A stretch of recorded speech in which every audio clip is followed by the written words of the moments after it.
Gushuba Ndi MMA. Chorwanga tight. Chongolube.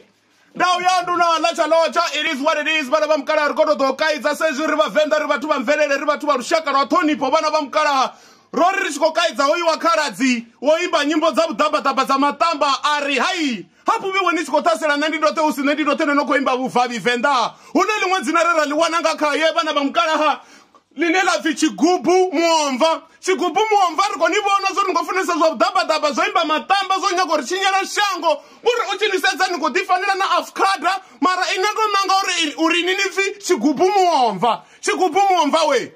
riko nibona niko nyako richinyana shango man chimwe chandu chiera budzeka nini chimwe chandu chiera urara mutu nano tusonga kama kavara pere na kuri chimwe chandu ndoro niko rofonera na bodima babutsori litamba ngachivenda ningatolimbisa hani uchiriko cheka laptop yanu yo mwari wa Matamba nako tiyo ufafadzera bana bashu uri shango lashu lichinyare zvino rodo nikaidza uri chenchani mumburo wanu rukiseni mapungo anu uri wana uri zvanu zvichiko chimbira ngandira ene navatune na the associate navo riye vadiva vafuna bani zvavu gangsterism no unyango rikandereza zvino ndozvivona ichi chinochipinga muratu wanga uri hazvichibiri ngoraro ende mwadubai ndodisora ngazo ana zvimwe vanhu vamukala rikori fhasi na dzinyimbo hedzino nidzinenza kori chinyana rushaka ndikwamburi navo popi vari vakututuwedza rushaka uri kaushumisiwe dzikondomu ndinione muimbi wote achikotodza uri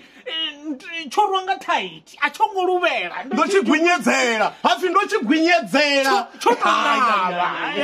nikori chinyana rushaka ma ndikwamburi dzimwe dzedzinyimbo dhori nichibvisa vari vamukala nitumi nitobidza mutangano na mutawa hanu niite ox nerulidze nifuri miano nakutsa nedzinyimbo dzine nakoimbera shango vari miningadzo vari vamukala ndikwamburi munna muhuru akotori ndorwachotonava